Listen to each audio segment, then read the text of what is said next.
Square is the company that has the card readers that just a lot of merchants, a lot of restaurants. A lot of local shops in your town might have it. It's a white little box. You put it on your iPad, your phone, and then you scan the card and all that good stuff. And they also own Cash App, which is like Venmo. So you can send money back and forth between people. And so they made an announcement about 2 weeks ago, maybe it's been 3, that they've actually started their own bank. Now, they used to offer services through another company, through another bank. They were kind of piggybacking off them, but they've actually got their own bank now. Their own bank Facility. Yep. And so they're offering checking accounts and savings accounts to business owners that use the Square software. So like This Will Do Farmhouse, aka my wife, she has a brick and mortar store in the little town. Shout out to the Mercantile. I got her T-shirt on right now. Representing you, Mom.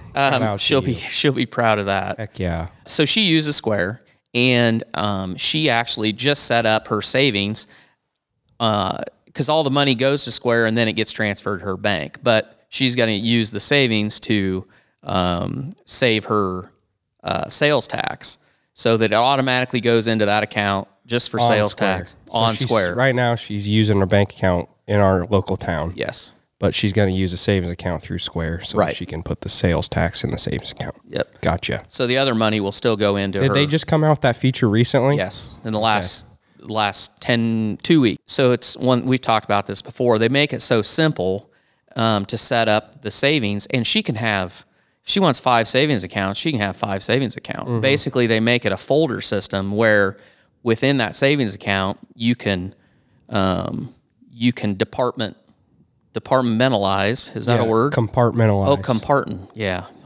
My girlfriend would be proud of me because I mess up that word every time I try saying it, but I just nailed it. So there you go. Heck yeah. So, she can have her sales tax in one. She can have something else. Yeah, I actually saw a TikTok the other day of a business owner that said you should have a bank account for all the payments to come in, that all your revenue, you need to have it in a bank account. Then you need to have a payroll bank account, your profit bank account, and then a taxes bank account. So he just gets it all through one, puts the money in the payroll, takes 10% out of the revenue checking account, puts it in the profit, 10% into the taxes. Yep. And I was like, wow, that's a really good system. I didn't even think about doing it that way, but you could easily do it that way on Square. They make it simple. And they'll automate it. So there's a way in there. So every sale, you can just say that a percentage of every sale goes to this, this, and this. Yeah. So that's nice. And then you don't physically have to transfer; it just does it. Right. It'll do it automatically. Wow. Yeah. So that's pretty cool. Yeah. So that happened. Like I said, that happened here a couple weeks ago that they started doing that. But then here, just a few days ago, maybe it was Monday, Square announced that they bought a company called Afterpay, and Afterpay is based out of Australia, but over half their revenue comes from the United States. And what that is, and many of you may have seen this if you've been on a website that sells probably bigger items, like if you're talking furniture, you're talking electronics. I know Apple does this in-house. Like if you get on Apple's website and you're looking to buy a computer, they'll have a deal where you can buy it today, and then they automatically bill you at no interest 12 payments or 24 payments or whatever. So that's the company that does that. So Afterpay is a company that does that. And the reason that it's growing so fast is because among younger people, they do not like traditional credit card companies.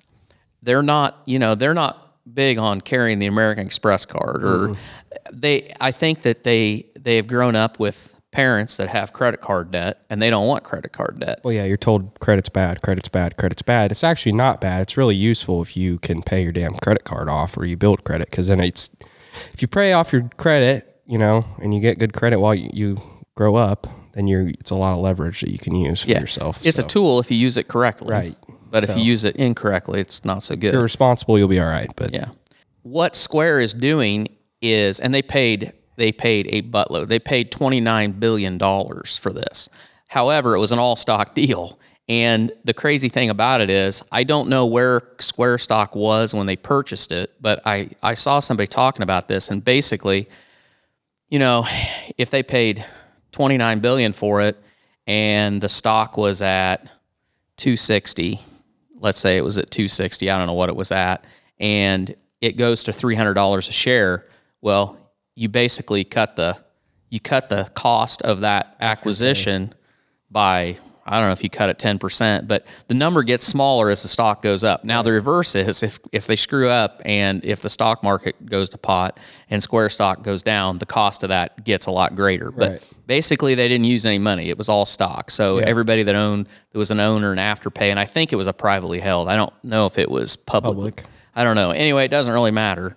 Well, I think they'll earn their money back whether it goes down or up. Yeah. I mean, I think it's a smart play for the future. It is, because that's growing exponentially. And you're seeing all these other credit card companies, Visa, MasterCard, American Express, Discover, they are all scrambling to offer that service.